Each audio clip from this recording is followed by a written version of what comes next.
Bom, o apóstolo, ele entra no mérito a respeito do Evangelho do nosso Senhor, de que todo homem que aceitar a Cristo como único Senhor e Salvador da sua vida, como também a sua vontade suprema e messiânica, ele se opõe ao mundo e o mundo se opõe a ele. Porque desde o momento em que Cristo desceu aqui nessa terra, para morrer de forma expiatória pelo resgate do homem pecador, que desceu aqui nesse mundo para pregar a sua verdade, a consciência da fé, o entendimento é esse, que ele veio instituir igreja e separá-la do mundo. E eu quero entender com você hoje aqui como que é esse processo. Porque a gente sabe que muitas ignorâncias já foram cometidas em nome de Deus e dessa fé. Em nome de Jesus, muitas maluquices ou tipos de fanatismo já foram praticados. Isso é contínuo, não para, é até o dia de hoje. Isso acontece e parece que até agora está no nível mais alto. E uma coisa que me chateia, que me entristece, é que as pessoas não querem orientação. Elas não querem compreensão. Mas é fato que a qualquer momento que você se manifesta para falar com respaldo, né, do que se diz opinião cristã e do que está acontecendo lá fora, as pessoas te taxam como maluco, como fanático, como fundamentalista. A questão aqui é essa, que se ficar provado que eu estou testemunhando e expressando a nível de pensamento bíblico e cristão, que procede de uma raiz de Deus, e eu me refiro ao filho dele, eu prefiro ser um maluco do que um herege, do que um mentiroso. Porque professar o nome de Deus e negar a palavra dele não é um equívoco, é uma ofensa. Como vejo ofensa, todo aquele que fala de Deus filosofando. Você fala de Deus com o quê? Com base em razão e opinião ou em fatos? Se você levar em conta os fatos, talvez você mude a sua opinião. Se você continuar falando pela moda e pela opinião pública, você nunca vai chegar a lugar nenhum com essa opinião. Por quê? Deus não vai honrar o que não é dele. Certo? Então João ele entra nessa questão de como que há um contraste entre a igreja que Cristo instituiu com o que diz respeito ao mundo.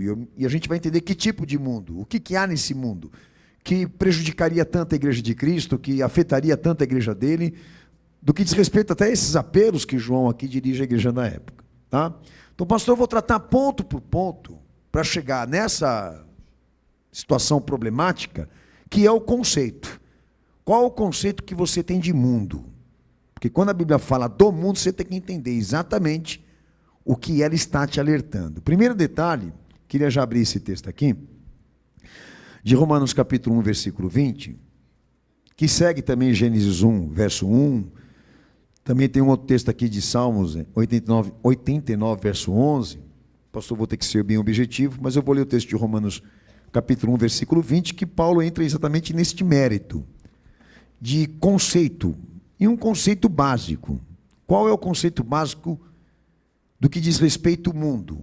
O que Deus criou, o que Ele criou é material, Ele é autor.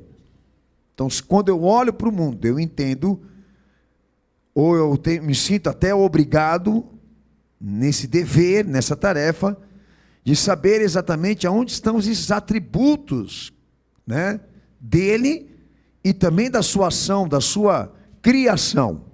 Por quê? Você vai entender. Vamos lá, Romanos capítulo 1, versículo 20.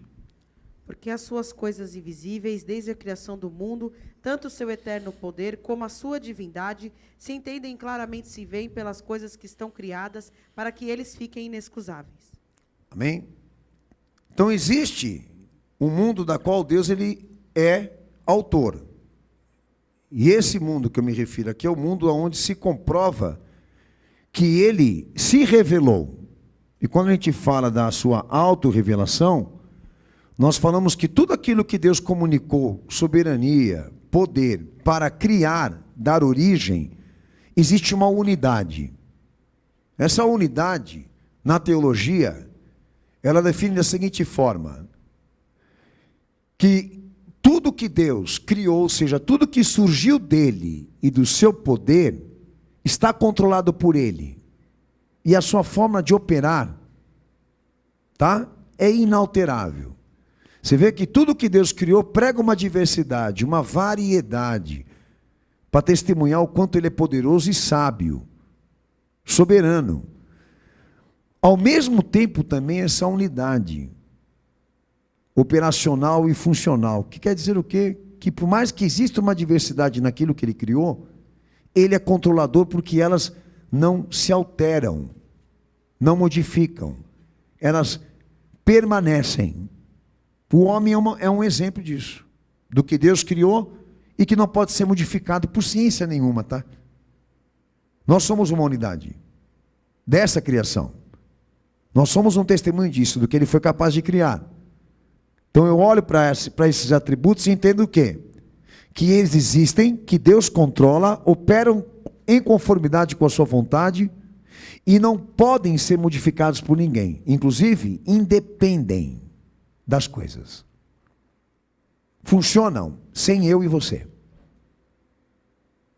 É o básico. Identifique o que Deus criou. Identifique o que Ele é autor.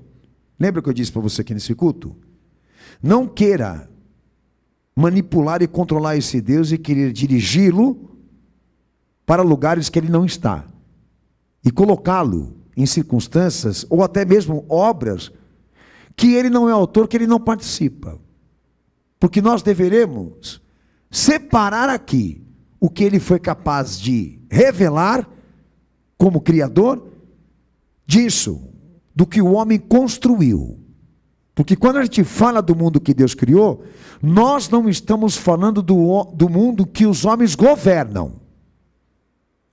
Do mundo que eles ocuparam, que eles habitaram de uma forma sistêmica. Tá? Porque agora eu entro nesse mérito aqui. Que quando falamos do mundo como um sistema, como uma ordem, quando a gente fala do mundo com esta visão, do que o homem foi capaz de construir com a sua ciência e etc., há uma diferença entre este mundo com o mundo que Deus habita e controla, ou reina, ou se revela. A filosofia diz o seguinte: olha, é tudo a mesma coisa, mas a teologia diz, não, separa. Porque o mundo que Deus criou, o mundo que Ele se revelou, não está no mundo que os homens construíram e criaram como um sistema. Não está e não pode ser unido. São duas coisas distintas. Bom, entrando nesse mérito. Bom, se é do homem, se o homem construiu, e mesmo que seja uma realidade que venha divergir e ser diferente daquilo que Deus construiu, né? Então o homem tem total soberania sobre isso. Não, não tem. Deus também é capaz de julgar esse mundo que o homem construiu e edificou, que quer dizer, ele também pode ser soberano e interferir nesse processo de formação de civilizações. Mas a questão aqui é a seguinte: ele pode, ele tem poder, mas detalhe, ele deixa com que essa ordem, ele deixa com que esse sistema atinja os seus objetivos, eu já vou explicar isso lá para frente, sem interferir nesses processos humanos dos homens serem o que eles querem ser. Isso a gente trabalha dentro do livre-arbítrio. Primeira lição aqui hoje aqui. Por que não ajuntar os dois mundos? Porque o que é de Deus, o que é do homem é do homem. Existe um erro grave hoje no movimento evangélico, a gente trabalha isso no movimento Igreja Sem Política, e tenta explicar exatamente o quê? Que mesmo Jesus descendo no mundo habitado e governado pelos homens, para salvar os homens, ele não foi desse mundo. E esse mundo o matou e o crucificou como prova disso. Que ele não tinha vínculos, por mais que tenha descido sobre ele. Para deixar claro o quê? Olha, separa o que é de Deus, separa o que é do homem. Porque quando ele desceu, ele não foi político. Ele não foi estatal. Ele não foi comercial. Ele não foi industrial. Ah, mas se nós separarmos, qual a finalidade do evangelho na nossa vida? Pois é. A finalidade do Evangelho na tua vida é te trazer orientações de como você servir a Cristo e se salvar por Ele, independentemente dessas coisas. Mas se a gente juntar as duas coisas, nós estamos errando. E esse erro aqui é grave. Porque quando você começar a entrar na tarefa de julgar o que é de Deus e o que é do homem, você não vai conseguir ter capacidade para isso, pô. Por isso que eles estão conseguindo ter força de discurso para arrastar a igreja para a rua em defesa de interesses políticos, até mesmo em interesses industriais. Porque eles sabem que aqueles que estão dentro da igreja não conseguem entender o que é do homem e o que é de Deus, porque misturam tudo. A gente chama isso na teologia de dispensacionalismo. O que é o dispensacionalismo? É materializar, sistematizar o reino de Deus, ou seja, transferir o reino de Deus para as instituições, para os homens e para aquilo que eles governam. Deus não tem nada a ver com esse mundo que os homens criaram. Você tem que entender isso, filho. Você não vai conseguir provar pela teologia bíblica. Agora, pela filosofia, pelos pensamentos filosóficos, aí é outro ponto, porque eles ajuntam mesmo. O cristianismo ajuntou. Exemplo, tudo o que aconteceu dentro do cristianismo favoreceu isso. O dispensacionalismo, do reino de Deus, inclusive. E incentivou as pessoas a acreditar que Deus está nesse mundo que o homem governa e habita.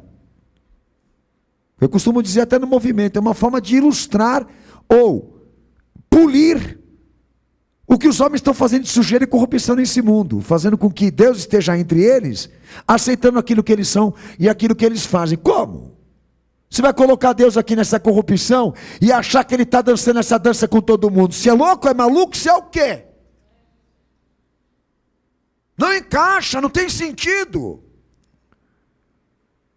Aí o filho dele desce, é crucificado e julgado por esse sistema, mas a igreja de hoje é PIB.